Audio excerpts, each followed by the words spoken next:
आप सभी लोगों को की तरफ से नमस्कार।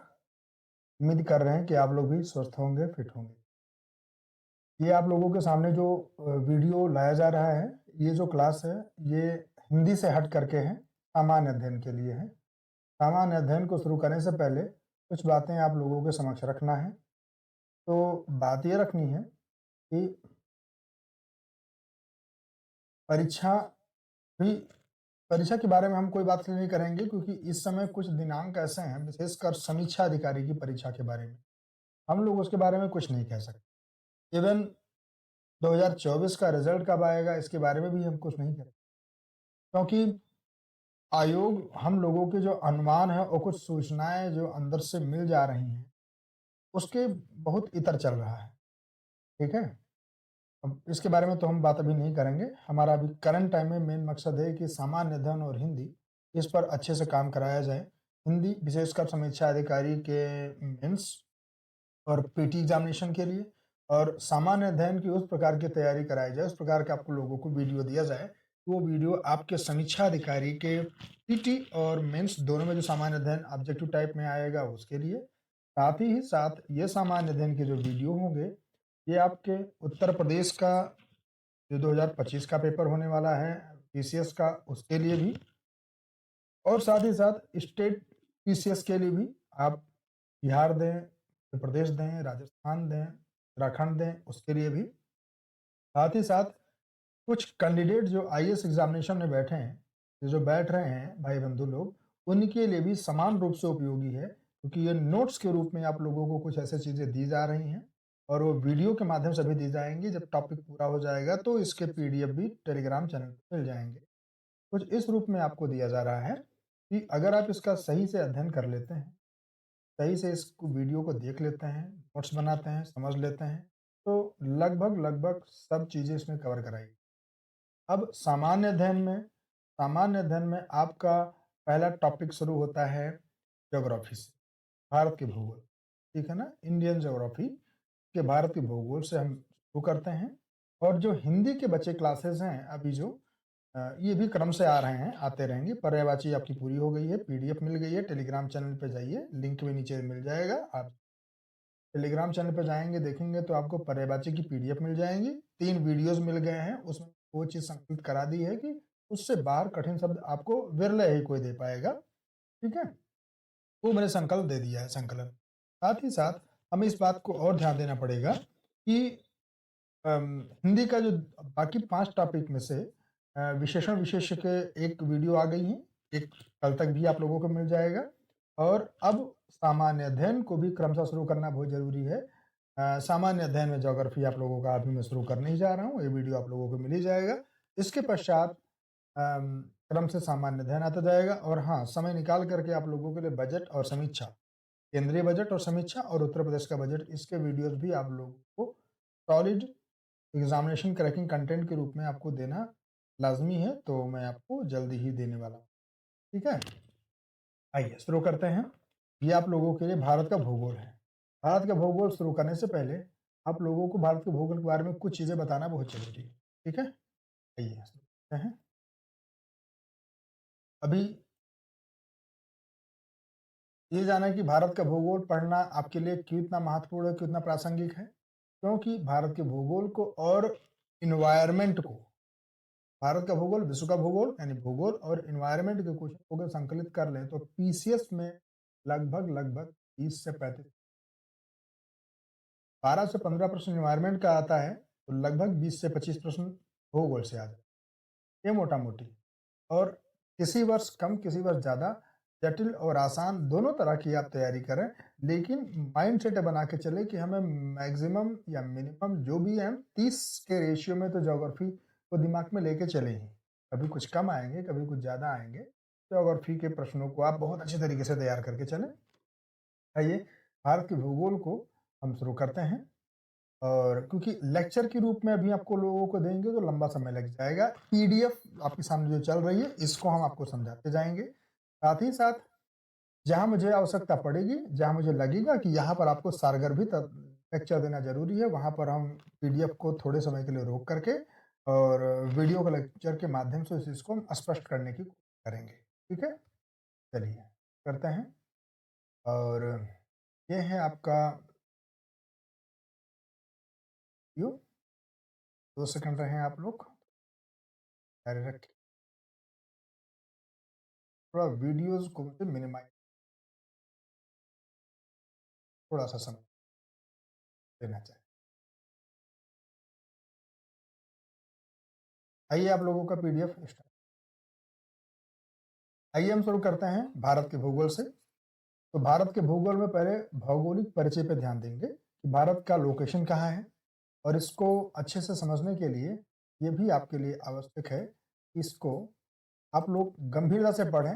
हो सके तो वीडियोस को स्लो मोशन में देख करके समझ करके स्वयं आप लिखें। एक बार ये कहा ना कि आपको एक नोट तो हम दे ही देंगे, लेकिन इसको स्वयं अपने हाथों से लिखते हैं तो उतना रटने की जरूरत नहीं पड़ती है।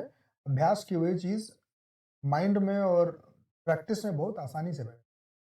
तो वही है, भारत के भूगोल को किस प्रकार पढ़िए ताकि स्वयं नोट्स बनाए, नोट्स बना करके आगे बढ़ते हैं तो बहुत सॉलिड हो जाते हैं। चलिए भारत के भूगोल की बात करते हैं। तो भौगोलिक परिचय की बात हम पहले, ठीक है। आइए भौगोलिक परिचय भारत का क्या है। तो भारत के भौगोलिक विस्तार में अगर देखा जाए तो भारत के अलावा पाकिस्तान, बांग्लादेश, म्यांमार, भूटान व नेपाल भी शामिल है। इसीलिए भारत को भारतीय उपमहाद्वीप कहा जाता है। यहाँ थोड़ा सा आपको रोकेंगे आप लोग, हम पर व्यक्तिगत रूप से मुझ पर अटैच हुई है। आप ध्यान दीजिए मैं क्या बताने जा रहा हूँ। भारत को उपमहाद्वीप का नाम क्यों दिया जाता है?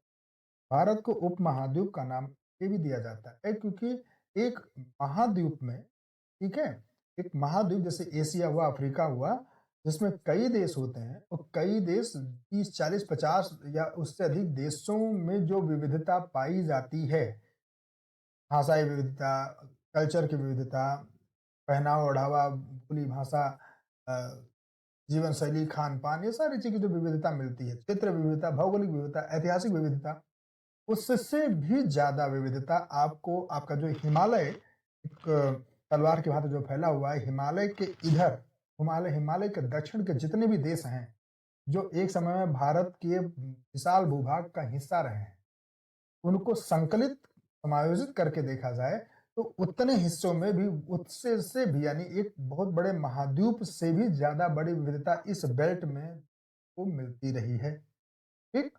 और इसी विविधता का विशेष आकर्षण ही रहा है कि पारस खाड़ी से देशों के लोग निवासी, अरेबियन क्षेत्र के मंगोल, देखा जाए यूरोप के लोग भी इधर आकर्षित हुए।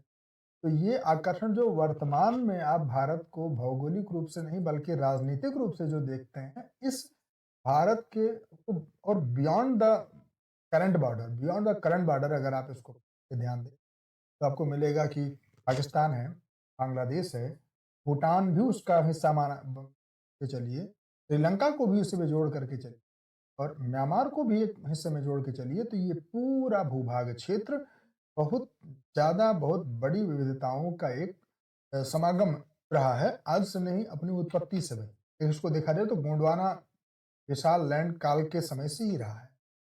इसीलिए भारत को न कि केवल एक सामान्य देश बल्कि एक उपमहाद्वीप की संज्ञा भी दी जाती है।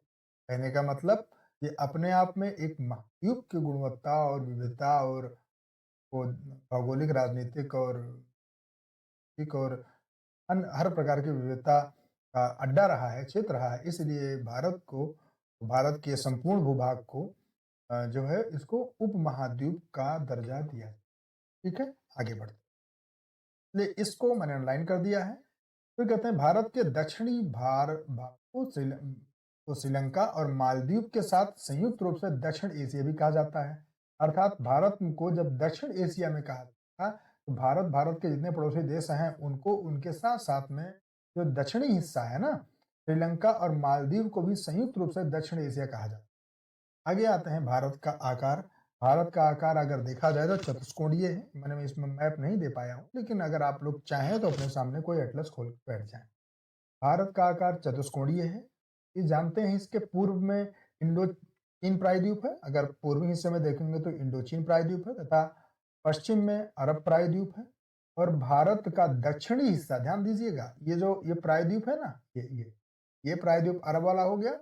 और अगर पूर्व में देखेंगे तो इंडो चीन प्रायद्वीप है, ठीक है? और भारत का दक्षिणी हिस्सा यानी आप देखते हैं कि जो हमारा जो दक्कन इंडिया है, वो स्वयं भी अपने आप में प्रायद्वीपीय हिस्सा है।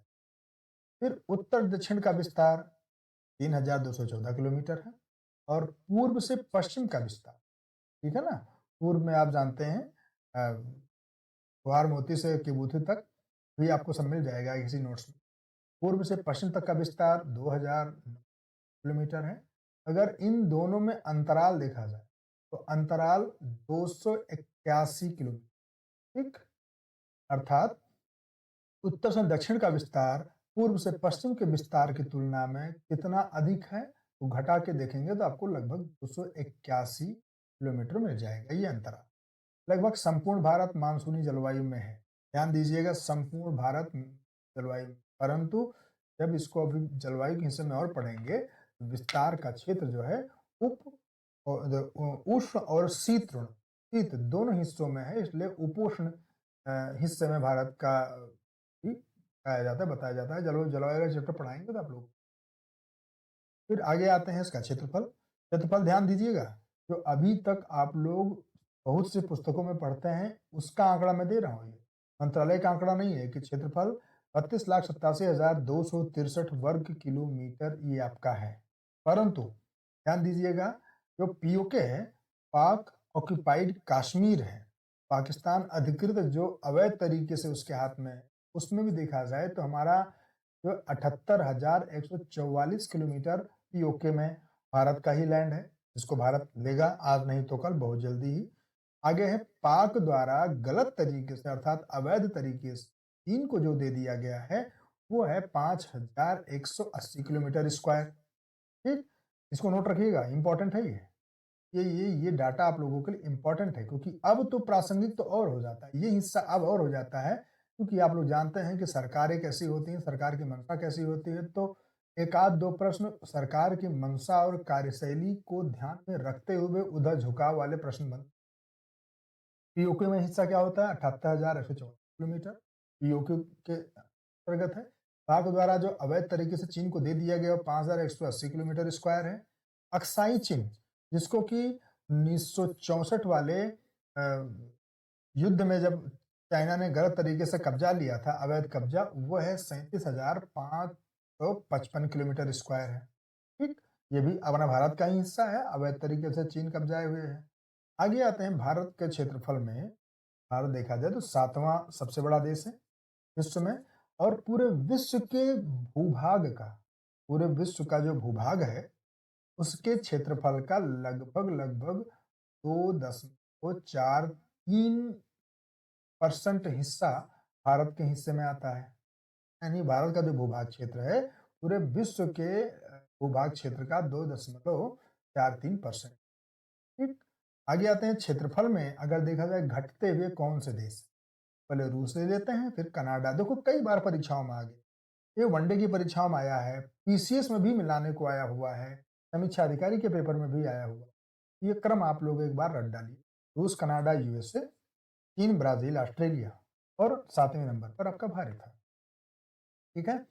आगे ले लीजिएगा अवस्थिति, भारत की अवस्थिति क्या है, आइए देख लेते हैं। अक्षांशीय और देशांतरीय स्तर पर तो अक्षांशीय दृष्टि से भारत उत्तरी गोलार्ध में, क्योंकि आप जानते हैं 0 डिग्री अक्षांश, जैसे कि आप विषुवत रेखा बोलते हैं या भूमध्य रेखा बोलते हैं, भारत पूर्ण रूप से उसके ऊपर ही है, अर्थात उत्तरी अक्षांश में है। अब इसकी डिग्री क्या है, अभी आगे आपको पूरा बता दें भारत का विस्तार कैसे कैसे। और देशांतरीय विस्तार देखा जाए तो भारत पूरी तरीके से पूर्वी गोलार्ध में है, इसलिए इसको अगर संयुक्त रूप से कहा जाए तो संयुक्त रूप से देखो, अलग अलग कहेंगे तो उत्तरी गोलार्ध में अक्षांश दृष्टि, देशांतरीय दृष्टि से पूर्वी गोलार्ध में, और इसको संयुक्त रूप से बोलेंगे तो उत्तरी पूर्वी गोलार्ध में। अब ये आप लोगों को अगर मॉडल वे में अगर आप लोग कहेंगे तो इसमें मैसेज कर दीजिएगा, तो एक दिन आप लोगों को क्या नाम, ग्लोब लेकर के, ग्लोब में कैसे का विस्तार कैसे है, कैसे अक्षांश रेखाएं बनी है, कैसे देशांतर रेखा बनी है, जिन लोगों को नहीं आता है उनको हम ग्लोब लेकर के या ग्लोब के आकार की वस्तु को लेकर के और थोड़ा सा कंडीशन क्रिएट करके आप लोगों को हम वीडियो लाइव क्लासेस में 1 2 3 मिनट में एक अलग से वीडियो ज़रूर दे देंगे कि शॉर्ट वीडियो में उसको अक्षांश देशांतर रेखाएँ कैसी होती हैं, इसकी मात्रा क्या है और इनकी उपयोगिता आपके दैनिक जीवन में और भौगोलिक विस्तार से लेकर अन्य जानकारियों को कलेक्ट करने में इसका क्या योगदान। ओके? चलो ये तो आपको हो गया। अब आगे आते हैं आपकी भारत की मुख्य भूमि। जब मुख्य भूमि की बात करें तो लोगों को एटलस के द्वारा थोड़ा-सा तो मुझे बताना है, ठीक है? 2 सेकंड आप रुक जाइएगा। लोग जब लाइन पे ही बने हैं, ये देख लीजिएगा। ये आपका भारत है। देख लें, 2 सेकंड लगेगा, इसको जानना आवश्यक है और ये देख लीजिए, ठीक है? जब आप इसको देखेंगे, थोड़ा-सा आप लोग अगर करीब आना चाहें तो मैं वीडियो को करीब में ला करके आप लोगों को समझा दे रहा हूँ। समझना ज़रूरी है, इस चीज़ को आवश्यक है समझना। देख लीजिए 2 मिनट के लिए।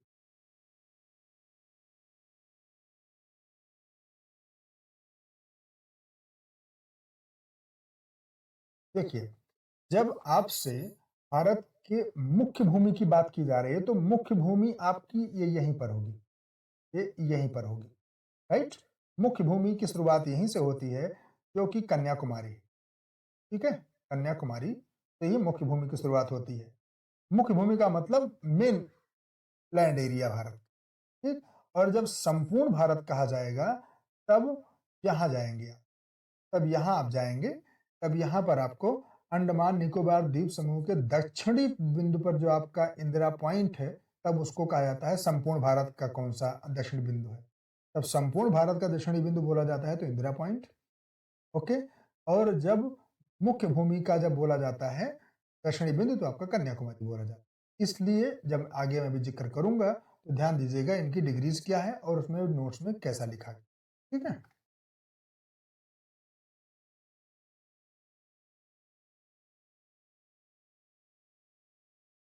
रहें आप लोग लाइन पर, लीजिए। तो मुख्य भूमि का अक्षांशीय विस्तार अगर देखा जाए अर्थात कन्याकुमारी से, ठीक है? तो उसका जो अक्षांशीय विस्तार है वो 8 डिग्री 4 मिनट नॉर्थ से 4 सेकंड नॉर्थ से लेकर के 37 डिग्री 6 नॉर्थ है। नॉर्थ मतलब उत्तरी अक्षांश और इसमें हम द्वीपीय सहित की जब वैसे अगर आपको द्वीपीय सहित लिख दिया, तो भी का मतलब भारत के द्वीपों को भी जोड़ लिया जाए।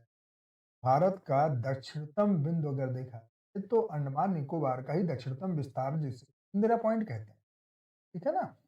तो ये द्वीपीय विस्तार देखा जाए जिसको कि संपूर्ण भारत के नाम से बोलेंगे, तब उसका अक्षांश विस्तार आपका जो इंदिरा पॉइंट से लिया जाता है, तब ये आपका 6 डिग्री 45 मिनट, ठीक? 6 डिग्री 45 मिनट नॉर्थ यानी उत्तरी अक्षांश से लेकर 37 डिग्री 6 नॉर्थ यानी उत्तरी अक्षांश। तो इन दोनों को ज़रूर गौर रखिए। इस वाले को डिग्री और इस वाले को, राइट? ये दोनों चीज़ें आपको गौर रखना, ठीक? ये तो आप जानते हैं, ये दोनों फिक्स हो गया 37 डिग्री 6 और 37 डिग्री 6 दोनों में फिक्स। अब आते हैं देशांतरी विस्तार की बात करते हैं। देशांतरी विस्तार में जब हम जाते हैं, तब भारत का देशांतरी विस्तार अर्थात रण कच्छ में आप जानते ही हैं कि गुहार मोती से लेकर के और पूर्व में आपका अरुणाचल प्रदेश का जो दक्षिणतम पूर्वतम बिंदु है, ये किबुथु है। अभी आगे जिक्र हो जाएगा। तो ये इसकी डिग्री है 68 डिग्री 7 मिनट ईस्ट अर्थात पूर्वी देशांतर से लेकर 97 डिग्री 25 मिनट पूर्वी देशांतर अर्थात ईस्ट, ठीक? भारत उत्तर उष्ण और उपोष्ण दोनों कटिबंधों में का विस्तार है। कैसे हैं? आप लोग अगर गंभीरता से जानना चाहेंगे क्यों, कहाँ, कैसे, कहिएगा तो मैं आप लोग अलग लेक्चर आप लोगों के सभी मैसेज का संकलन इकट्ठा करते हुए सभी कंसर्न्स को ध्यान में रखते हुए एक वीडियो अलग से बनाएंगे कि इसको कैसे समझाएं, अक्षांशीय देशांतरीय विस्तार को कैसे समझाएं, ठीक है? क्योंकि ये शॉर्ट वीडियो आप लोगों के लिए सीधे रिवीजन से बनाया। तो उष्ण और उपोष्ण दोनों कटिबंधों में भारत का विस्तार है। इसमें प्रश्न पूछा गया है। कर्क रेखा का विस्तार जानते हैं 23 डिग्री 1/2 अर्थात 23.5 डिग्री उत्तरी अर्थात नॉर्थ है, ठीक है ना? भारत के मध्य भाग से इसका विस्तार है। और राज्य कौन-कौन से हैं? गुजरात, राजस्थान, ठीक है? मध्य प्रदेश, छत्तीसगढ़, ये शॉर्ट में लिखा है गुजरात, राजस्थान, मध्य प्रदेश, छत्तीसगढ़ और फिर झारखंड, वेस्ट बंगाल, त्रिपुरा और मिजोरम से होकर के गुजरती है। अगर राज्यों को आगे गिनना चाहें तो अब राज्य इसमें गुजरात, राजस्थान हो गया, एमपी, छत्तीसगढ़ 4 हो गए, 5, 6, 7 और 8। इसको चाहे तो कहीं लिख लीजिए, आगे आप लोगों को मिलेगा ही, ताकि मैं इसको 8 आप लिख दे रहा हूँ कि 8 राज्य हैं जिससे कि कर्क रेखा गुजरती है। कर्क रेखा के सबसे निकट कौन सा शहर है? वैसे तो कई शहर हैं, लेकिन विशेष कर राजधानियों का जिक्र हुआ। ये शहर का मतलब कुछ राज्यों की राजधानियां हैं जो 8 राज्यों में से गुजरा। तो इनकी डिग्री को नोट रखिएगा, कई बार प्रश्न पूछा गया है और अक्सर अगर आप लोग पीवाईक्यू पढ़ेंगे तो ये मिल जाएगा। अगरतला, ध्यान दीजिएगा, ये इसका डिस्टेंस के हिसाब से बढ़ते हुए लिखा गया। अगरतला 23 डिग्री 50 मिनट के आसपास में है, राइट। ये देखा जाए 23 डिग्री 23.5 डिग्री की बात हो रहा है ना, ये इसके आगे 23 डिग्री 50 मिनट हो गया। फिर Aizawl 23 degree 36 minute, Kolkata 23 degree 30 minute, Bhopal 23 degree 25 minute. ठीक है ना। चलिए इसको ध्यान रखिएगा, अब स्वयं कैलकुलेट कर लीजिएगा कि कौन नजदीक है कौन, अदरवाइज मैसेज कर दीजिएगा तो बता दूं। आगे है भारत का मानक समय देशांतर रेखा, आप जानते हैं 82 डिग्री 30 मिनट ईस्ट है। यही भारत का मानक समय देशांतर है। चुनने का कारण, हाँ इसको बताना जरूरी है, आपको पहले बता दें कि भारत का जो मानक समय देशांतर है वो 22 डिग्री 30 मिनट है। ठीक है, और यही समय के लिए जो समय निर्धारण के लाइन चुनी गई, इसके पीछे वो जिक्र मैं कर दे रहा हूँ। इसके बाद में समझाऊंगा कि ये रेखा आखिर काम क्या करती है, अर्थात ये देशांतर रेखाएं काम क्या करती है और इसकी डिग्री ईस्ट ही क्यों है, इसको समझाना जरूरी। पहले जान लीजिएगा कि 82 डिग्री 30 मिनट ईस्ट अर्थात पूर्व देशांतर भारत का मानक समय रेखा क्यों है। देखिए, विश्व के कई देशों में आपसे समझौता है कि 7 डिग्री 30 मिनट देशों के देश के गुणांक पर, ये क्या छूट रहा है क्या? हाँ छूट रहा था। विश्व के कई देशों में आपसे समझौता है कि 7 डिग्री 30 मिनट देशांतर का जो गुणांक होता है, ठीक है, गुणांक पर दो स्थानों के बीच में 30 मिनट का अंतराल होता है। अर्थात अब एक देशांतर से दूसरे देशांतर का जंप किया जाए तो लगभग 7 डिग्री यानी 7.5 डिग्री देशांतर तक, ध्यान दीजिएगा, 7.5 डिग्री देशांतर तक अगर जंप किया जाए तब जाकर के 30 मिनट का गैप एक स्थान से दूसरे स्थान में है। तो उसी मानों को कैलकुलेट में रखते हुए 30-30 मिनट के अंतराल को ध्यान में रखते हुए भारत में कई रेसे लाइनें देशांतर ग्रुप में गुजर रही हैं। किस रेखा को ज्यादा सटीक माना है तो ये भारत के प्रकार पर डिपेंड करता है। तो भारत ने अपने भारत के मध्य से गुजरती हुई डिग्री 30 मिनट।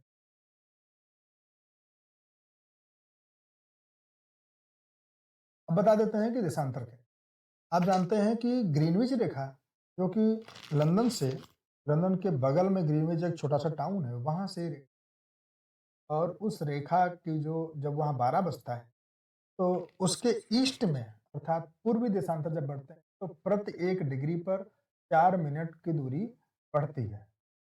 ठीक, और वही देशांतर रेखा जो कि लंदन के पास ग्रीनविच से होते हुए गुजरती है, उसी के जब वेस्ट में अर्थात पश्चिम में जाते हैं 4-4 मिनट का समय कम होता जाता है पर प्रति देशांतर रेखा पर। ठीक है, तो अगर देखा जाए 82 डिग्री 30 मिनट, अगर इसको 4 मिनट से इसको आप मल्टीप्लाई करेंगे तो आपका लगभग 5 घंटा 30 मिनट का अंतराल ग्रीनविच रेखा से ईस्ट की तरफ आपके भारत की मानक समय रेखा अर्थात ये 82 डिग्री 30 मिनट का मिलेगा। इसीलिए लंदन में जब दिन में 12 बजता है, एग्जैक्ट 12 बजता है, तब आपके भारत में 5:30 ये समय इसलिए अंतराल।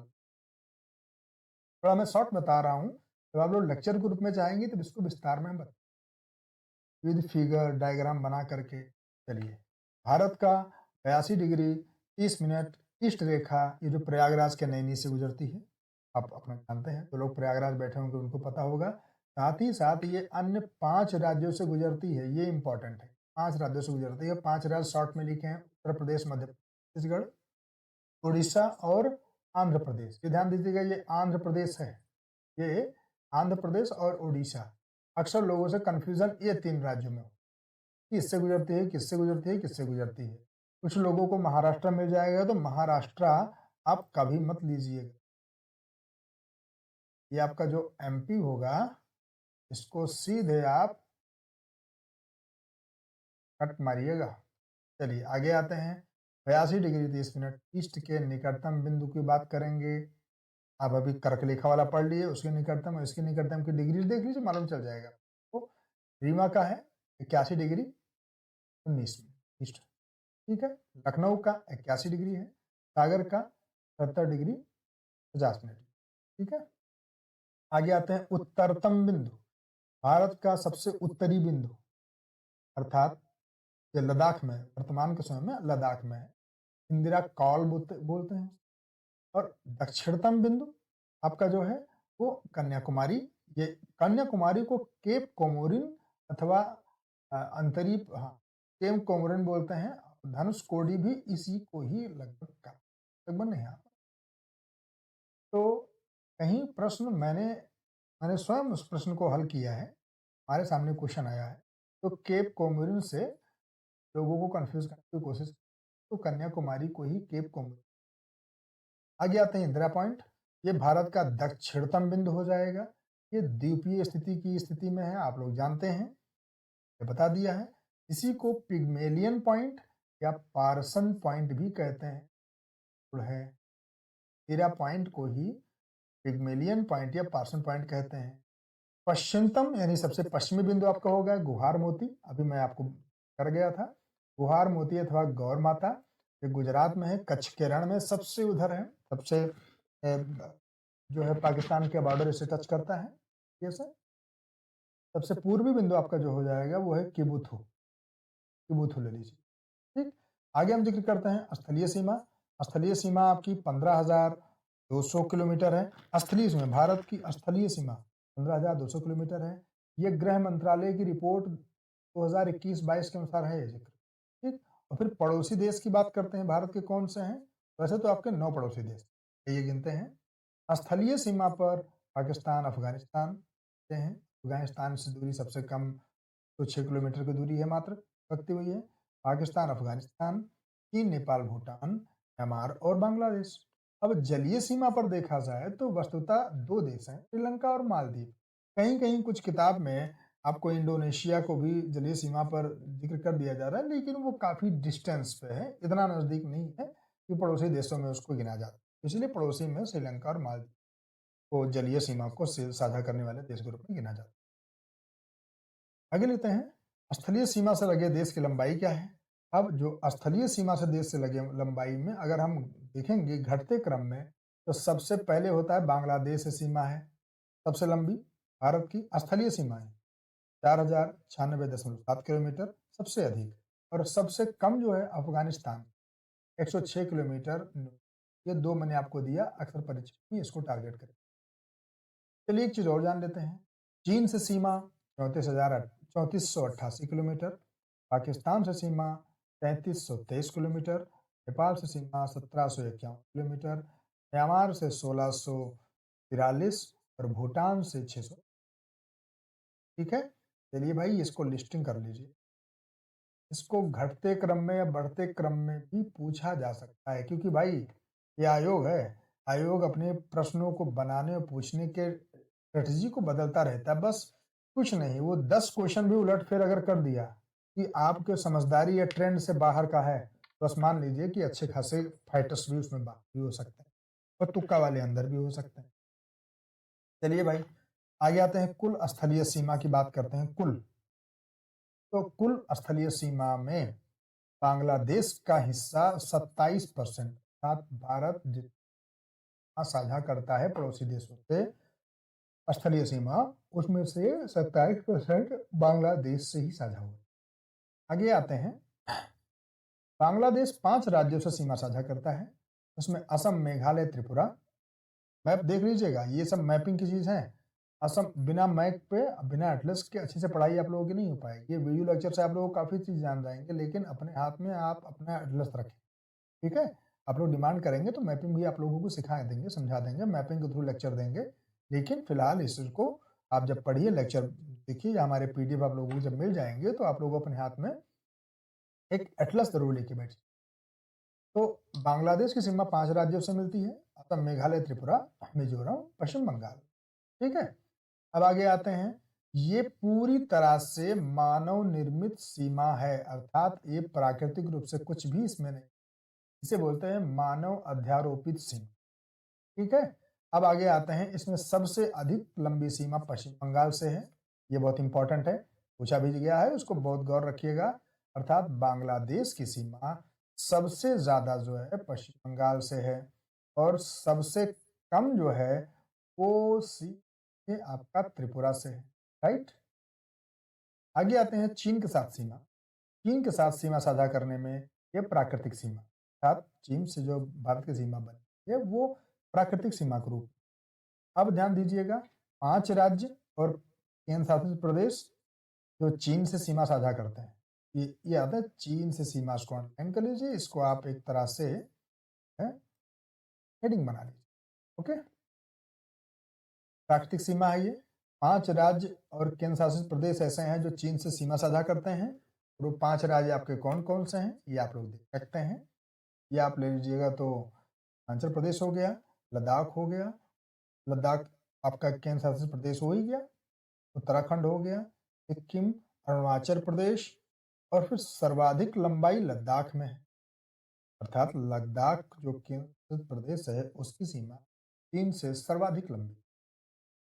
और आगे बात करते हैं गिलगिट। ध्यान दीजिएगा, पाकिस्तान में पीओके का जो भारत का हिस्सा है वो 2 प्रांतों में विशेष रूप से बटा, गिलगिट और बाल्टिस्तान। तो हम बात करते हैं गिलगिट पीओके में है, और सिंगयांग प्रांत जो कि चीन में है। ध्यान दीजिएगा, यानी चीन का सिंगयांग प्रांत और गिलगिट जो भारत का ही हिस्सा है अवैध तरीके से पाकिस्तान को, के बीच में ही कराकोरम जो रेखा है, कराकोरम रेखा नहीं मतलब कराकोरम जो ट्रांस हिमालय का पश्चिमी भाग है, ट्रांस हिमालय का पश्चिमी भाग है, पश्चिमी विस्तार है कराकोरम, जो कि चीन के सिकियांग प्रांत और गिलगिट बाल्टिस्तान के बीच में विभाजक के रूप में।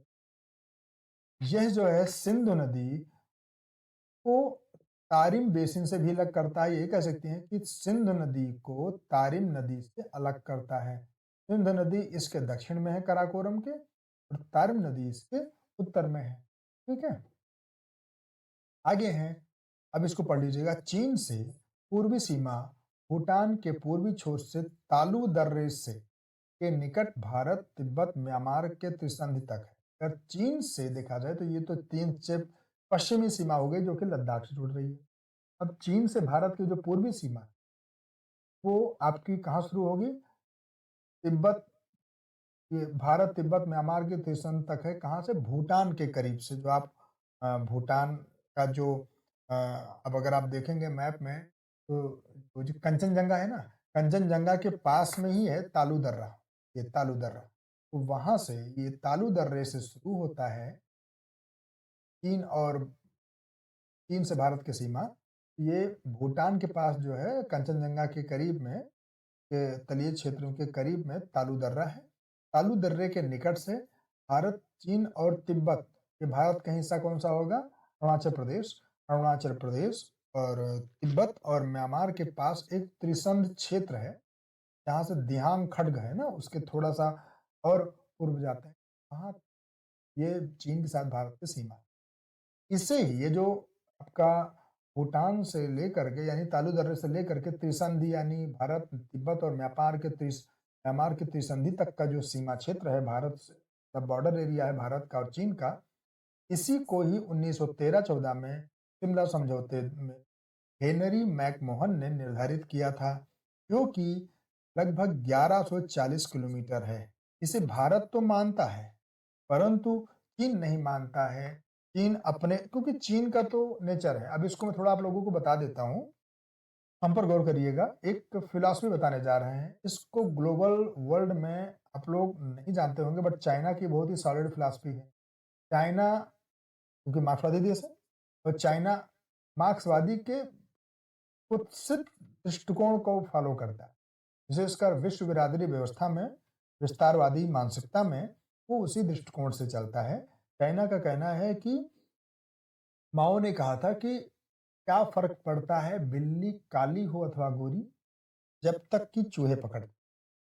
मतलब ये कि क्या फ़र्क पड़ता है कि भाई बिल्ली काली हो या गोरी, मतलब क्या फ़र्क पड़ता है जब तक कि मेरा लक्ष्य साधा जा रहा है। विस्तारवादी मानसिकता की जो हमारी सोच है, यानी चाइना की सोच है, उसका लक्ष्य सध रहा है। तो पड़ोसी देशों में विस्तार के लक्ष्य से कुछ भी हरकतें कर रहा है, उसको लाभ मिल रहा है, इंसेंटिव मिल रहा है, तो क्या फ़र्क पड़ता है लीगल हो या इल्लीगल। संबंध बर्बाद करके करना हो या पड़ोसी को थ्रेट में लाके करना हो, चाहे धमका के करना हो, चाहे कुछ भी हो, उसका लक्ष्य है। लक्ष्य ही उसका है ना कि विस्तारवादी मानसिकता का। वो अपने एटलस को बदल देता है, वो अपने मैप को उलूल-जुलूल तर्क दे करके और गलत लॉजिक दे करके मैप को बदल करके कभी-कभी अरुणाचल प्रदेश, क्या अक्सर वो अपने मैप में अरुणाचल प्रदेश को भारत का नहीं बल्कि चाइना का दक्षिणी विस्तार मानता है। हालाँकि ये गलत है, ग्लोबल लेवल से गलत है हर। तो वही मैंने कहा ना, ये एक देखो ये पॉइंट था ना, इस पर भारत कायम है। भारत जिस देश से सीमा समझौता के बारे में निर्णय किया आज या 50-60 साल बाद, तो पहले उस पर भारत कायम है कि भारत जिस नियम को मानता है, अगर कुछ गलत तरीके से हो गया है तो उसको बदल। लेकिन चाइना उस वक़्त पूरे होशो-हवास में 13-14 में काल के समय हुआ था, लेकिन चाइना उसको नहीं मानता। ठीक? वो अरुणाचल प्रदेश को अपने में दिखा दिया करता है, कहता है वो तो हमारा चाइना का ही विस्तार रहा है। चलिए, वो हिस्ट्री में जाएँगे तो लंबा चला जाएगा, आगे बढ़ते हैं। पाकिस्तान से सीमा जो है किन-किन राज्यों की है, ये इम्पोर्टेंट है, कर लीजिएगा। जम्मू-कश्मीर, राजस्थान, जम्मू-कश्मीर है, राजस्थान, लद्दाख, पंजाब और गुजरात की सीमा लगती है। फिर निर्धारण इसका कब हुआ था? 1947 में रेडक्लिफ पंचाट द्वारा, पंचाट एक मीटिंग हुई थी। रेडक्लिफ साहब जो अधिकारी उस वक़्त थे धारण करने वाले, उनके अंडर में निर्णय हुआ था। इसीलिए हम लोग छोटे थे तो एक छोटा-सा गाना देशभक्ति का सुनते थे। उसमें था रेडक्लिफ के हम मेंबर हैं, अपना फर्ज़ निभाते हैं। तो रेडक्लिफ वही थे जिनके नाम से 1947 में भारत और पाकिस्तान के बीच में सीमा का निर्धारण हुआ, इसलिए रेडक्लिफ लाइन भी इसे बोलते हैं। अब देखिएगा ये अध्यारोपित सीमा है, ठीक है? ये अध्यारोपित इसलिए कहेंगे, अरे हाँ, मैं गलत बोल गया कि बांग्लादेश से जो भारत की सीमा है वो अब अध्यारोपित नहीं है, वो पूरी तरह मानव निर्मित। ये अध्यारोपित सीमा है। अर्थात अध्यारोपित सीमा उस सीमा को कहते हैं कि जो कि विवाद का हिस्सा है, मानवाकृत व विवादित है, पूरी तरह से मानव निर्मित है। अर्थात बांग्लादेश और भारत के कहते हैं पाकिस्तान और भारत के बीच में जो सीमा रेखा है वो मानव निर्मित है, लेकिन विवादित भी है, इसलिए इसको बोल देते हैं अध्यारोपित सीमा। अब आते हैं विवादित क्षेत्र क्या है? तो भारत और पाकिस्तान के बीच में विवादित क्षेत्र है सरकीक। अगर सरक्रीक आप लोग देखेंगे तो गूगल में जाके, यूट्यूब में जाके सर्च कर लीजिएगा, अभी बाद में बताते हैं। विवादित क्षेत्र पाकिस्तान और भारत के बीच में है सरक्रीक, कच्छ का रण क्षेत्र, सियाचिन, जानते हैं सियाचिन की लड़ाई हुई थी, आप लोग सब जानते हैं। सियाचिन ग्लेशियर जो है वो काराकोरम में ही है। और कश्मीर, ये 4 प्रमुख विवादित बिंदु हैं। और इसमें एक आप और जोड़ लीजिएगा, सिंध नदी जल क्षेत्र, 5 जोड़ लीजिएगा, मोटे-मोटे 4 हैं। सरक्रीक क्षेत्र वो है, वो दल वो बहुत ही हरासफुल कंडीशन वाला है, दलदली क्षेत्र है। आपके गुजरात के एकदम गुहार मोती के पास में वो इतना दलदली क्षेत्र है कि वहाँ हमारे जो बहादुर सैनिक हैं, जब वो वहाँ पर बॉर्डर सिक्योरिटी करते हैं तो उसमें वॉकिंग करने के लिए मोटे-मोटे प्रकार के पूरी बॉडी को सुरक्षा देने वाले एक स्पेशल टाइप के जूते पहनते हैं जो थाई थाई से ऊपर तक के लिए होते हैं, उसमें वॉकिंग करना पड़ता है। और वहाँ अगर रुक जाएँ उसमें, कुछ मिनट अगर रुक जाएँ तो वहाँ जमने लगेंगे, क्योंकि उसमें धँसने लगेंगे, पैर धँसने लगता है और सँभाल पाना खुद को मुश्किल होता है। और ठीक है ना? तो वीडियो देखिएगा, आप लोगों को मालूम चल जाएगा। सर्करी क्षेत्र है, कच्छ का रण वाला बेल्ट जो कि जानते हैं रण क्षेत्र क्या है, आप देख लीजिए, सियाचिन और कश्मीर। आगे आते हैं सीमा, राज्य की लंबाई। तो अगर पाकिस्तान से सीमा साझा करने वाले जो राज्य हैं, उनमें 3 राज्यों को मैं ले रहा हूँ कि लंबाई क्या है सीमा में। जम्मू कश्मीर आज भी जो है 1225 किलोमीटर लंबी सीमा साझा कर रहा है। लद्दाख 1216 किलोमीटर। ये तब है जब दोनों यूटी हैं तब, अर्थात यूनियन टेरिटरी हैं तब। नहीं तो पहले ये दोनों संयुक्त रूप से एक जम्मू कश्मीर प्रांत था, राज्य था। और राजस्थान की सीमा 1070 किलोमीटर साझा हुई। आगे आते हैं नेपाल से। नेपाल से 5 राज्यों की सीमा लगती है। बिहार की सबसे लंबी सीमा है। फिर उत्तर प्रदेश, यूनाइटेड सॉरी क्या मैं बोल गया, उत्तराखंड, वेस्ट बंगाल और सिक्किम। सिक्किम की सबसे न्यूनतम सीमा साझा हो रही है नेपाल से। म्यांमार से सीमा 4 राज्यों की लगती है। ये सब नोट रखिएगा, कितने राज्यों से किसकी लगती है और राज्यों की कौन कौन से राज्य हैं नोट करें। म्यांमार से अरुणाचल प्रदेश, नागालैंड, मणिपुर और मिजोरम। फिर आते हैं अराकान योमा, प्राकृतिक सीमा बनाता है। अराकान योमा हिमालय का ही दक्षिणी विस्तार है। तिहांग खड्ड से जब हिमालय टर्न हो जाता है दक्षिण की तरफ, तो वो अराकान योमा ही पर्वत के रूप में, पर्वत श्रेणी के रूप में म्यांमार में उसका विस्तार है और वो म्यांमार और भारत के बीच में एक सीमा बनाता है। अराकान योमा पर्वत श्रेणी है, हिमालय के दक्षिणतम। म्यांमार से सीमा निर्धारण 1826 ईस्वी के यांडूब संधि से हुई। याद रखिएगा, यांडूब संधि से हुआ था 1826 में। कभी सन मिलाने को आ जाएगा, ये सन इस वर्ष में, ये सन इस वर्ष में, कौन पहले कौन बाद में। नोट रखिएगा, हमारे नोट्स को आप लोग रिवाइज करके भी देख लीजिएगा, समझ। म्यांमार से सीमा साझा करने निर्धारण में 1826 के यांडुबू संधि से हुई थी, जिसे कि 10 मार्च 1967 को वैधानिक किया गया। अर्थात वैधानिक मान्यता मिली। दोनों देशों की सरकारों ने इसको मान्यता दी। उस वक्त ये ब्रिटिश काल में निर्धारित हुई थी।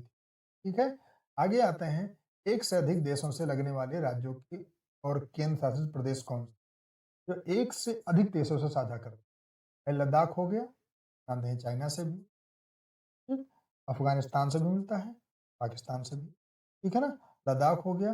मिजोरम, आप अब देख लीजिएगा मैप। मिजोरम हो गया, असम, अरुणाचल प्रदेश, उत्तराखंड, वेस्ट बंगाल और सिक्किम। ये आपके जो राज्य हैं इनकी संख्या गिन लीजिएगा, 1 2 3 4 5 6 7। इसको मैं आप लोगों को ये ले लीजिए, 7 राज्य हैं आपके, क्योंकि राज्यों के शासित प्रदेश मिला करके हैं, जो कि एक से अधिक देशों से सीमा साझा करते हैं। अब अगर इसमें केंद्र शासित प्रदेश निकाल दीजिए, लद्दाख निकाल दीजिए, तो बाकी बचे 6 राज्य आपके ऐसे हैं जो कि एक से अधिक देशों से सीमा। फिर आते हैं भूटान से। आइए भाई, इसको भी देख लीजिएगा। ऐसा आ रहा है, डिस्टर्ब कर रहा है, 2 सेकंड। हाँ जी, यह है भूटान से 4 राज्य सीमा साझा कर। कौन से हैं? 2 सेकंड हमें समय दीजिएगा। पानी तक आप लोग भी कुछ कीजिए। जो वीडियो लेक्चर है, देखना समझना तो करियर के लिए भी आवश्यक है, लेकिन स्वास्थ्य और बैलेंस जरूरी है।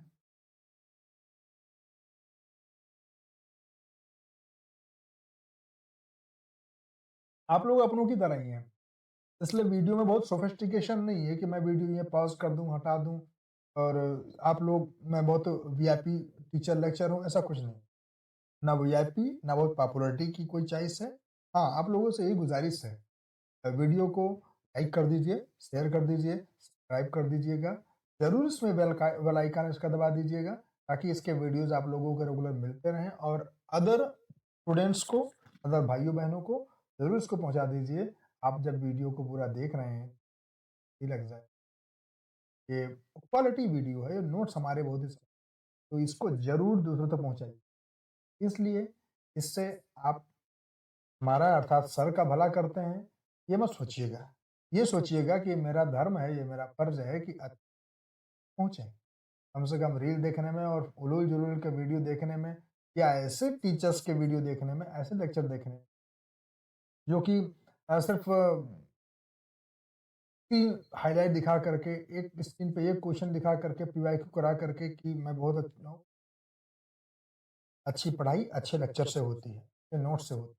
अब अच्छा लेक्चर, अच्छा नोट्स पे आप 2 बार 3 बार काम कर लेते हैं, देख लेते हैं, फिर आप चाहे पीवाईक्यू क्वेश्चन सॉल्व करें, चाहे नए क्वेश्चन आपको बना के एमसीक्यू टाइप में दे दिए जाएँ या कैसे भी टेस्ट टाइप में क्वेश्चन दे दिए जाएँ, या फिर आप लोगों को मेंस के क्वेश्चन दे दिए जाएँ, तब आप अच्छे से लिख पाते हैं, अच्छे से टैकल कर पाते हैं, ठीक है? वो फिर पीवाईक्यू हो चाहे चैलेंजिंग क्वेश्चन हो, आप समझ जाते हैं। इसलिए मैं कह रहा हूँ कि वीडियो की महत्ता आप लोग अगर समझ ज़रूर अदर लड़कों-लड़कियों को फॉरवर्ड करिए, उन लोगों को ग्रुप से जोड़िए और वीडियो का लाभ क्या है, वो अवश्य। भूटान से राज्य 4 हैं जो सीमा साझा करते हैं, देख लीजिएगा। असम सबसे लंबी सीमा साझा करता है, फिर अरुणाचल प्रदेश, पश्चिम बंगाल। आगे आते हैं हम, सिक्किम से सबसे छोटी सीमा रखती है भूटान की। अफ़गानिस्तान से 1896 में सर मोर्टिमर डुरंड ने निर्धारित की थी सीमा, इसलिए अफ़गानिस्तान से जो सीमा लगती है उसको डुरंड लाइन बोला जाता है। फिर आगे हम आते हैं, लीजिएगा, रेड क्लिफ लाइन नेपाल से लगती है, रेड क्लिफ रेखा पाकिस्तान से लगती है। ये नोट रखिएगा, ये क्वेश्चन आप लोगों को है, ये पॉइंट पे ज़रूर आप लोग ध्यान रखिएगा, ये इम्पोर्टेंट है। रेड क्लिफ लाइन की बात होगी तो नेपाल से, रेड क्लिफ रेखा पाकिस्तान, ठीक है? फिर जलीय सीमा की बात करते हैं। जलीय सीमा मुख्य रूप से मुख्य भूभाग की 6100 किलोमीटर है, मुख्य भूभाग का भारत के। फिर द्वीपों को मिला लिया जाए तो 7516.किलोमीटर। मुख्य भूमि पर जलीय सीमा की बात करते हैं हम, 66 जिले हैं। मतलब मुख्य भूमि पर जो जलीय सीमा पर 66 जिले हैं जो बॉर्डर से। सबसे लंबी तटीय सीमा रेखा वाला राज्य गुजरात है, सभी को पता होगा, 1214 किलोमीटर भाई। सबसे लंबी तटीय सीमा वाला केंद्र शासित प्रदेश है आपका अंडमान निकोबार द्वीप समूह, जो कि गुजरात से भी ज्यादा लंबी सीमा साझा करता है, क्योंकि उसके तट इतने कटे छटे हैं, कटे हुए भी हैं, इतने आइलैंडन जोन है। तो सबको कैलकुलेट करेंगे तो आपको गुजरात से तो ज्यादा निकल ही जाएगा। केंद्र शासित प्रदेश अगर पूछ लिया जाए कि गुजरात केंद्र शासित प्रदेश या आंध्र प्रदेश में से किसकी सीमा सबसे लंबी है, तटीय सीमा, अब अक्सर लड़के गलती कर देंगे, गुजरात टिक लगा, बट गुजरात नहीं, केंद्र शासित प्रदेश अंडमान, ठीक है, क्योंकि उसमें दोनों का जिक्र कर दिया। न्यूनतम तटीय सीमा से लगने वाला राज्य गोवा है, 120 किलोमीटर, तो 1 किलोमीटर। न्यूनतम तटीय सीमा से लगने वाला, मतलब तटीय सीमा साझा करने वाला केंद्र शासित प्रदेश है दादर और दमन द्वीप, अर्थात दादर अलग है और दमन द्वीप अलग था। एक के 42 थी, एक की कुछ थी, तो एक की 43 थी और एक की 42 थी। दोनों को पूरा इंक्लूड करेंगे क्योंकि अब दादर और दमन दोनों इंक्लूड करके एक ही यूनियन टेरिटरी है, इसलिए टोटल उसकी 90.1 किलोमीटर। आगे आते हैं, नोट्स में ध्यान दे लीजिएगा। केंद्रीय पर्यावरण मंत्रालय के अनुसार, ध्यान दीजिएगा, ये अब रिकॉर्ड में आपको दे रहा हूँ, ये 2021-22 का डाटा है। केंद्रीय पर्यावरण मंत्रालय के अनुसार देखते हैं, तटीय सीमा आपकी 7516.6 किलोमीटर है। मुख्य भूमि की ध्यान दीजिएगा, ये मुख्य भूमि की जो है 5422.6 किलोमीटर है, तटीय सीमा की बात हो रही है। और द्वीपीय भूमि आपकी जो है 2094। आगे ले लीजिए आंतरिक जल संधि, यानी जब हम सागर क्षेत्र की बात करते हैं तो हमारा सागरीय क्षेत्र की जो सीमा है वो कितनी दूरी तक है, कैसे है, ध्यान दे लीजिए।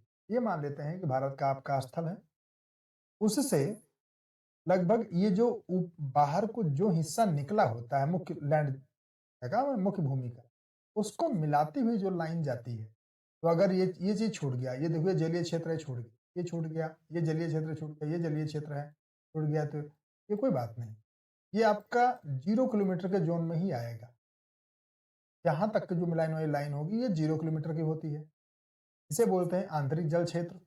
फिर यहाँ से 12 तक ये जो आपका क्या नाम, समुद्री मील का जो जोन होता है, समुद्री मील लिया जाता है 0 से लेकर 12 तक, इसको नाम दिया जाता है क्षेत्रीय सागर जोन।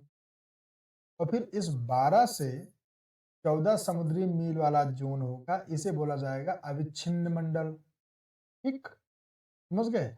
और उसके बाद का अनंत दूरी तक का जो क्षेत्र होगा विशिष्ट आर्थिक मंडल भी कहा।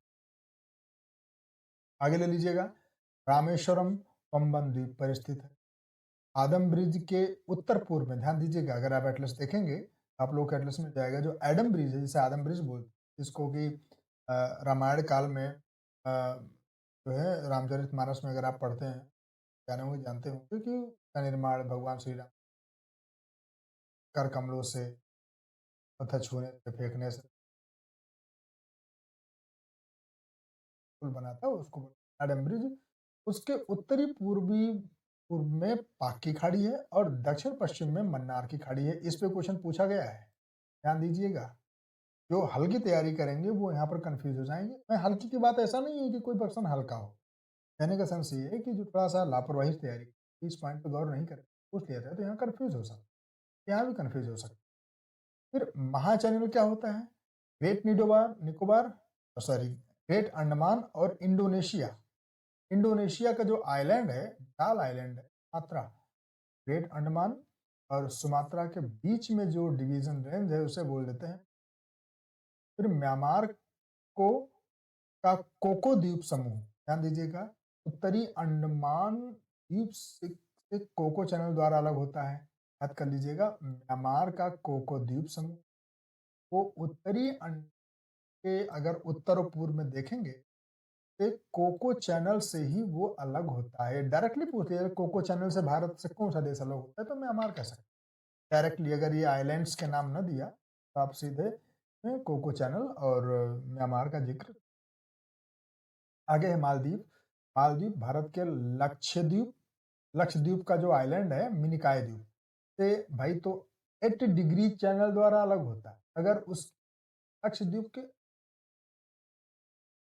अलग होता है द्वीप, तब कहेंगे 8 डिग्री चैनल से, 8 डिग्री नॉर्थ लैटिट्यूड से। लेकिन जब संपूर्ण भारत की बात की जाए तो वो 9 डिग्री चैनल से। ठीक है, इसको नोट रखिएगा। छोटा अंडमान व कार निकोबार, छोटा अंडमान मैप देखिएगा, ये मैपिंग की चीज है।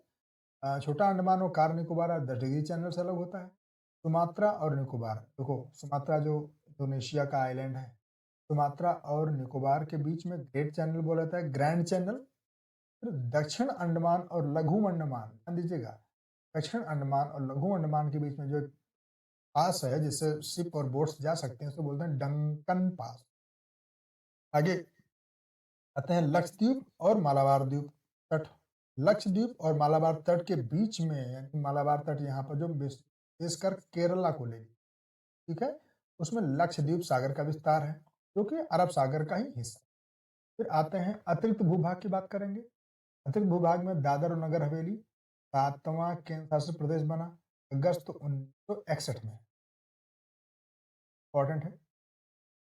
गोवा, दमन दीव, गोवा और दमन दीव इनको दिसंबर 1961 में, ठीक है, समझिएगा, इनको प्राप्त किया गया। अब किससे प्राप्त किया गया? हिस्ट्री का हिस्सा। फिर आगे बढ़ते हैं। गोवा 1986 में 56वीं 56th संविधान संशोधन द्वारा ही भारत का 25वां राज्य बना। ये इम्पोर्टेंट, ये भी थोड़ा इम्पोर्टेंट है और ये भी नोट रखिए, ठीक है, जरूर आप लोग नोट रखिएगा। आगे हम बढ़ते हैं, चलिए भाई।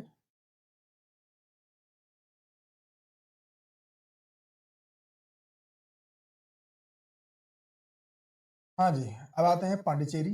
हाँ इंपॉर्टेंट है, इसको समझना जरूरी है, मैं समझा देता हूँ। पांडिचेरी फ्रांस के अधीन था पहले, भारत को मिला 1954 में। भारत में इसका समेकन हुआ नवंबर 1954 में, पांडिचेरी भारत का समेकन हुआ। भारत में जब शामिल हुआ तो ये एक केंद्र शासित प्रदेश बना। 3 राज्यों में इसका विस्तार है, ये डायरेक्टली पूछा जा सकता है। ध्यान दीजिएगा, पांडिचेरी एक तो पुडुचेरी प्रमुख लैंड भूमि है जो कि तमिलनाडु से ही घिरा हुआ है, तो बॉर्डर एरिया में आता है।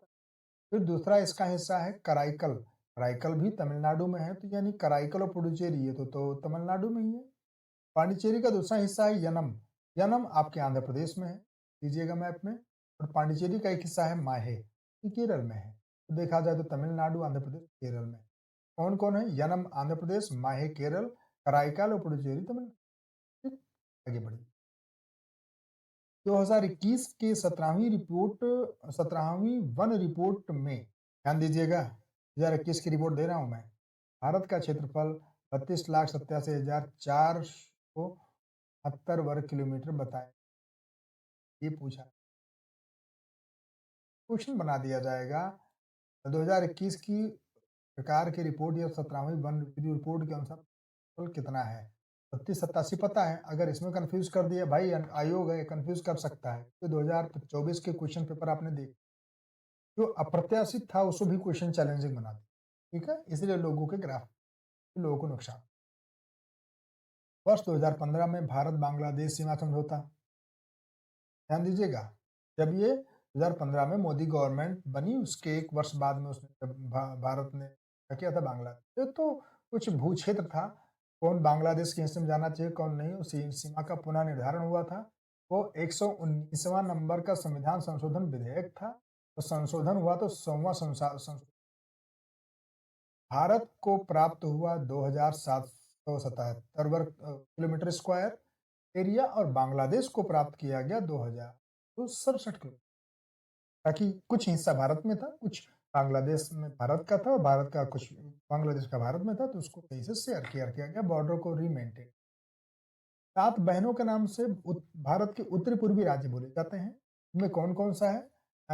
असम, अरुणाचल प्रदेश, त्रिपुरा, मेघालय, मिजोरम, नागालैंड और मणिपुर। आगे आते हैं, असम की सीमा 7 राज्यों से, ये प्रश्न भी पूछा गया है, नोट रखिए। भूटान व म्यांमार, ध्यान दीजिएगा, भूटान और म्यांमार 4-4 राज्यों से सीमा बनाते हैं। त्रिपुरा 3 तरफ से बांग्लादेश से घिरा है, सबको पता होगा अगर जो लोग मैप पढ़ते हो।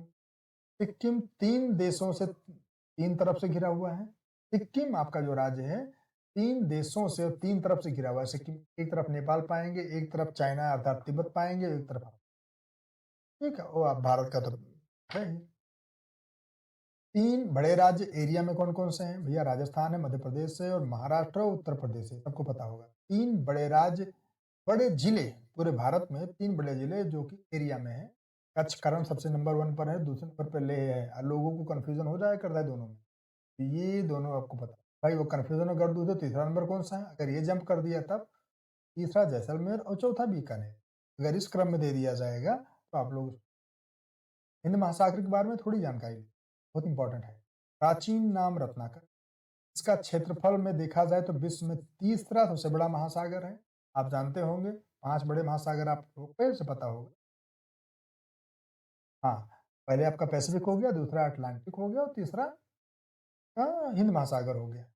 अंतर्राष्ट्रीय हाइड्रोग्राफिक संगठन के अनुसार अर्थात हिंद महासागर की सीमा अंटार्कटिका का उत्तरी आइस शेल्फ है। ये आइस शेल्फ है क्या? अगर आप अंटार्कटिका के उत्तरी हिस्से में देखेंगे तो बर्फ का एक निकला हुआ ऊपर की तरफ निकला हुआ हिस्सा है, वही पॉइंट अंटार्कटिका का है, वो इंडियन ओशन का सदर्न पॉइंट। ये देखो, आइस शेल्फ अंटार्कटिका के उत्तर ओर निकला हुआ बर्फ का चादर है, जिसके नीचे पानी काफी गर्म रहता है, याद रखिएगा। यही एरिया अंटार्कटिका का सबसे ज्यादा संपन्न जीवमंडल वाला। आगे है टेक्टोनिक थ्योरी की बात करते हैं। टेक्टोनिक थ्योरी आपको आगे वर्ल्ड ज्योग्राफी में पढ़ाया क्या बताएंगे। टेक्टोनिक थ्योरी के अनुसार हिंद महासागर का अधिकांश अधिकांश देखो ध्यान दीजिएगा, यहाँ ग्रामेटिकल चीज आपको सुधार दे रहा हूं मैं। बहुत लोग अधिकांश के बाद भाग लिखते हैं, जब अधिकांश बोल दिया गया तो यहाँ भाग अथवा हिस्सा का जिक्र करने की आवश्यकता ही नहीं होती। अधिक मतलब जो भी हिस्सा है उसका अधिक हिस्सा, तो अधिकांश उसकी पूर्ति ही करते। अधिकांश जो है हिंद महासागर का भारतीय और इंडो ऑस्ट्रेलियन प्लेट पे बना, अर्थात याद रखिए, पूछा जा चुका है और फिर पूछा जाए। इसमें अर्थात इंडियन ओशन 40 डिग्री साउथ अर्थात दक्षिणी अक्षांश पर और इसके आसपास ही प्रवाहित होती है। दक्षिणी गोलार्ध की एक पछुआ पौने प्रवाहित होती है, तो गरजते चालीसा के नाम से जाना जाता है, ठीक है, गरजते चालीसा के नाम से जाना जाता है। तो लीजिएगा ये पॉइंट पर पछुआ पौने हैं, ये ध्यान दीजिएगा, ये पॉइंट पर गरजते चालीसा बोला जाए। कुछ आपको इंपॉर्टेंट फैक्ट्स दिया जा रहा है। इंपॉर्टेंट फैक्ट ये है कि अंडमान निकोबार हिमालय का ही दक्षिणतम विस्तार है।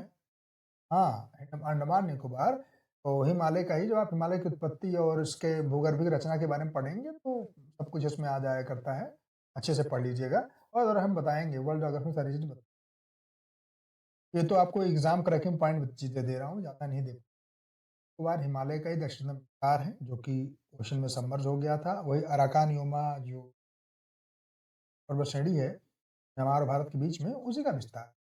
तो गोंडवाना लैंड का भाग थे कौन-कौन से? दक्षिण अमेरिका था, अफ्रीका था, अंटार्कटिका था, एशिया का दक्षिणी हिस्सा था और ऑस्ट्रेलिया था। फिर इंडियन ओशन के डियागोगर्सिया द्वीप, ध्यान दीजिएगा, इंडियन ओशन से ही डियागोगोर्सिया एक द्वीप है, उस पर यूएसए का काफ़ी रणनीतिक और काफ़ी बड़ा जो हवाई अड्डा, ठीक है? ब्रिटिश झील के नाम से हिंद महासागर को, ये रहा आप लोगों का लेक्चर और ये समाप्त हुआ। आप लोगों को अंतिम रूप से बात बताना है, बता दे रहा हूँ कि कोशिश है आप लोगों को ऐसे वीडियोस देने की, ऐसे लेक्चर देने की, जिससे कि आप सीमित समय में अपनी चीज़ें रिवाइज़ भी कर लें। रिवीजन के साथ-साथ में आप अपने आप को और मजबूत पाएँ। हाँ, सर हम और कहीं के नोट्स पढ़ते हैं, समझते हैं, जानते हैं, रीड करते हैं, लेकिन इस नोट्स से आपके वीडियो के माध्यम से हमारी अच्छी तैयारी हो जाए। ध्यान दीजिएगा पूरा वीडियो, आप 1 बार देखें, 2 बार देखें, आप लोग स्टूडेंट्स हैं, आप ही जैसे हम लोग भी स्टूडेंट्स ही हैं और भाई बहुत से लोगों को हम लोग अब मॉनिटर कर रहे हैं, गाइड कर रहे हैं, तो इसीलिए कि आप लोग भी कहीं भटके ना और सीधे अपने लक्ष्य की तरफ केंद्रित रहें। और ये भी प्रयास हमारा यही है कि हमारे हम एक-एक लोगों तक तो नहीं पहुँच पाए। वीडियो के माध्यम से आप इस चीज़ को, आप लोगों को एग्ज़ाम क्रैकिंग कंटेंट आप तक कैसे पहुँचाएँ, ये जो प्रयास रहता है लोगों का, हम लोग विशेषकर आप लोगों तक निस्वार्थ चीज़ें पहुँचाएँ। बस एक ही स्वार्थ होता है कि आप जैसे छात्र जो होनहार हैं, जो अभी नए होंगे, या आप लोगों में से बहुत लोग ऐसे होंगे जो पीसेस में बैठ रहे होंगे या नहीं पीसेस वाले होंगे, वनडे वाले भी होंगे, तो वो कुछ कोचिंग में जाकर कन्फ्यूज़ ना हो जाए। कुछ कोचिंग की बातें कर रहा हूँ कि कहीं पर स्लो मोशन में पढ़ाया जा रहा है या आपको अतिरिक्त बातों में फँसाए हुए हैं और जो है आपको exam cracking to the point चीज़ें नहीं बताई जा पा रही हैं और आसान से ईज़ी चीज़ें तो परोस दी जा रही हैं, चैलेंजिंग और टफ़ चीज़ें नहीं दी जा पा रही हैं। तो मेरा मेन मकसद यही है कि एग्ज़ाम क्रैकिंग पॉइंट जहाँ कमीशंस और बोर्ड्स आपको फँसा सकते हैं, उसको ज़रूर दें। ईज़ी वाला तो रहेगा ही रहेगा। जहाँ लगता है कुछ इम्पोर्टेंट है, वहाँ स्वयं मैं रुक करके चीज़ों को क्लियर करने की कोशिश करता हूँ। यद्यपि इंडियन ज्योग्राफी या ज्योग्राफी ऑफ वर्ल्ड और अदर चीज़ों को विस्तार लेक्चर के लिए थोड़ा-सा ज़्यादा समय देना और उसके लिए ज़्यादा हमको भी मेहनत करना पड़ेगा और जहाँ-जहाँ आप लोग फँसेंगे बताइएगा।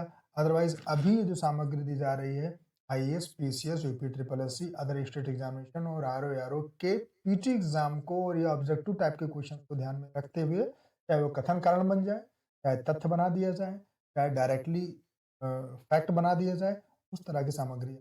तो ठीक है, आप लोग एन्जॉय करें, आनंद लें, अच्छे से पढ़ाई करिएगा। अगला वीडियो ज्योग्राफी का बहुत ही जल्द कुछ घंटों में ही आ जाएगी और कल के डेट तक या आज ही लेट नाइट तक आप लोगों को हिंदी की विशेषण विशेष्य की दूसरी और फाइनल वीडियो भी मिल जाएगी, ठीक है? बाकी इसमें जो-जो वीडियो पड़े हुए हैं, पर्यायवाची के, विशेषण विशेष्य के, इंट्रोडक्शन और पहली भाग 1 वीडियो गंभीरता से देखिएगा, अच्छे से नोट करिएगा, स्वयं नोट बनाइएगा और टेलीग्राम लिंक को आप लोग जॉइन कर लीजिए। जो पीडीएफ आ गए हैं उसको नोट कर लीजिएगा, आगे आप लोगों को धन्यवाद।